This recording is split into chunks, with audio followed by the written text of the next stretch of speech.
I'm Tia Borden with MiningIR, and beside me is Buster Hunsaker, geologist of Majuba Hill. Buster, thank you so much for joining me this morning. Thanks for having us. Are you enjoying the conference so far? We're having a blast. Good. We're having a lot of fun. It's been a lot of fun so far. We're on our last day. It should get even better today, I would assume. Yep.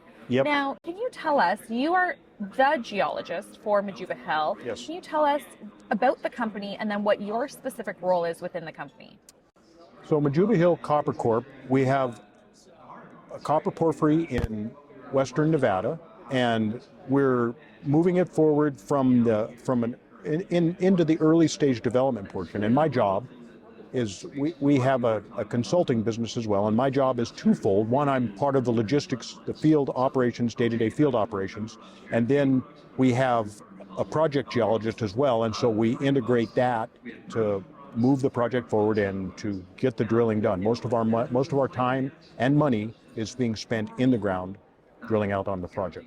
Buster, you're currently working on one project, or are there more projects than that? We're working on one project because as a junior working on a porphyry copper, it takes all of our time and effort, and it is such a large project that with potential that it really suits Majuba Hill Copper and their mandate to be operating in safe jurisdictions like Nevada, and on projects that have great potential and are continuing to advance. So, single project. And from a geologist standpoint, what is Nevada like as a mining jurisdiction? I've spoken to CEOs, and infrastructure is a big thing, but as a geologist, what are the important factors to you? Well, first, I'm biased because I've been a Western U.S. geologist all my life. I've worked all over the world, and I worked in emerging districts in Mongolia, I worked in Argentina as it came along, but Nevada, we're one of the premier gold districts in the world, but we're also a premier mining district. I mean, mining is in the DNA of Nevada. All of our permitting is very simple. We cross over between operators and people in the agencies. The goal is really to make mines in Nevada. The infrastructure, particularly at Majuba, is outstanding because we have lots of railroad, we have lots of highway, but we've also got 50,000 people employed in northern Nevada in the mining business. It would be the equivalent of being in the Abitibi, something in Canada. So we have all of that to draw on. And then the knowledge base on the basic geology in Nevada is there, and so we can build off of that. We can lever the things that we learn on known and adapt and move forward with that. So it's a bit of a dream. And I live in the backyard. It's in my backyard. My commute is to the project, essentially. Very convenient. Yeah, very nice.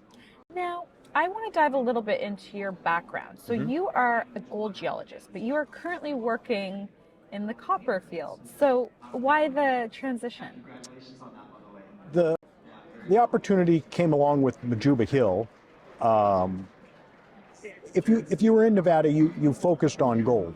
But something like a Majuba Hill, when it emerges, is something that is so outstanding to get to work on, something that is going to be so large. And to simplify, we had a news release come out this past Monday where we discussed a couple of our deep holes, and we had 2 deep holes that returned over almost 400 meters, had almost 400 meters of plus 0.25% copper for the entire length. And these holes were the culmination of several years' work. They showed the thickness of the mineralization. And to get to be around that kind of discovery, porphyry coppers produce 65% of the world's copper. And to get to be involved in something like that is really, it's a geologist's dream. Your goal is to find ore bodies and to be around something so large, to have these big, thick intervals come along as you progress with geology. You could not ask for anything better. And to get the verification, I have to say, copper is a lot of fun to look at because the metal's pretty, coming out of the ground is pretty. Carlin-type systems, Nevada systems are beautiful. They are fun to work on. But to see the copper come out of the ground, the enriched copper, the blues, the greens, native copper, to get to see the sulfides involved, it's a lot of fun. And obviously they're 2 very different metals. How complicated or difficult is it to transition and understand, copper the way that you would understand gold? Well, I would like to say that it didn't, I would like to say it only took me 6 months, but in fact, it took several years. In the early days of my career, I worked around porphyries a very little amount, but in the last 20 or 30 years, the knowledge has come so far, and so it took some time for us to adapt our thinking and to adapt our techniques. We invoke more science, we add more thin sections, we do more work with academia in the back and forth on exactly what we're seeing. The day-to-day on the logistics in the field, it's all very similar. The way to go about drilling one, we drill deeper holes. But the understanding of the geology, it took a couple of years to really get our arms around Majuba. And Nevada has copper production. We've got several large mines, but we're not known for copper. So how they fit in the Great Basin in the western U.S., sorting that part out, we think that's the beauty of Majuba Hill being a new discovery in an old area from western Nevada. We think that's the beauty of it. But it took a while. It took a few years to get really where we thought we were up to speed and competent. One of the things I have to say to you, being here, we've been very gratified, especially with being at the technical conference earlier last week. Listening to the talk on porphyries from around the world gave us great comfort in all of the things we've released in news with Majuba Hill and all of the things that we're thinking going forward with it. We're very gratified with where the project has brought us. Really, a good project leads you, you don't lead it. Amazing. Now, what, Buster, are some of the catalysts that investors should be aware of? There's really two big catalysts for Majuba Hill Copper. There's a short-term catalyst that we're really excited about. Maybe not so much the financial side of it for the guys, because we think Majuba Hill, we've taken, there's a metric out there that you get 11 cents. The enterprise value of a lot of the juniors in the copper world runs about 11 cents per pound of copper in the ground. And you can sort of look at their market cap. It's really an enterprise value, but you can look at the market cap and say, this is what they should be worth. And when you take Majuba Hill, when you take the estimates that we published in fall of last year of what we thought was in the ground, a non-compliant mineral estimate for the copper in the ground, our market cap should have been, using that metric, about anywhere from 3 to 8 times higher from where it is now. One of the reasons we're just starting in on the resource, about 2 weeks ago, we launched our resource calculations to come up with a compliant resource. So the immediate catalyst is that comes forward. We think Majuba, it's likely from a financial, the vagaries of stock market is the vagaries of the stock market, but that metric can be directly applied to copper in the ground that's in accepted terminology in a 43101 compliant. That's the first catalyst. The second catalyst is the last holes we drilled last year, we had these very large intercepts. We've got lots of baseline geochemistry, all of the things that you would use to explore.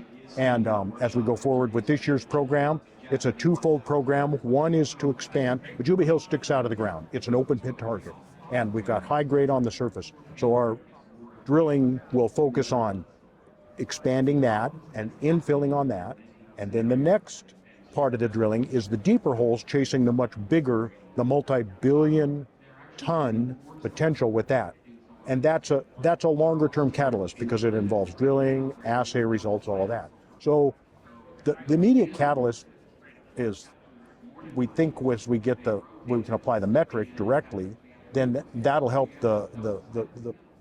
help the company move along.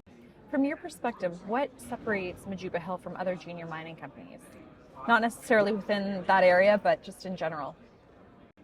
I hate to give credit to one guy, but I would say the CEO, Dave Greenway. He's wonderful. We have done interviews with him as well. David, I'm a geologist. And I've been a geologist all my life. I'm second generation. The project geologist, my daughter, is third generation. We are field people. That's what we sell in our consulting business, field services. And David has put us in a position to be funded, to be well funded, to pursue something that is tough for a junior.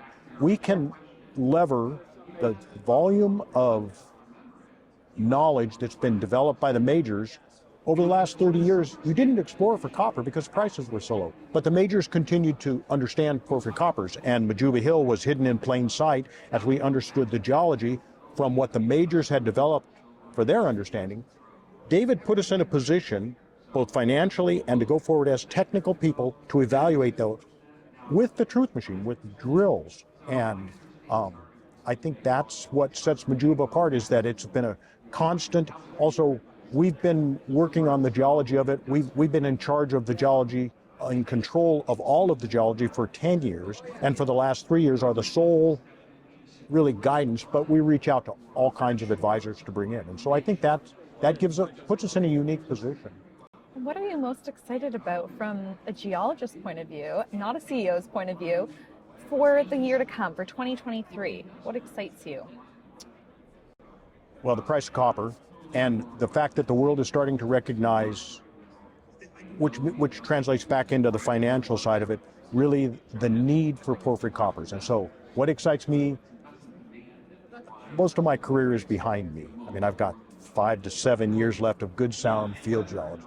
But to get to work on something that can really, truly make a contribution to that need, the idea of social license of applying something, that really excites me, because I can do it doing the technical things that I know how to do and helping others around me, those that are involved around me, apply that as well. And it gets no better than that, to get to apply your trade. Buster, is there anything else you would like to leave our investors with before I let you go?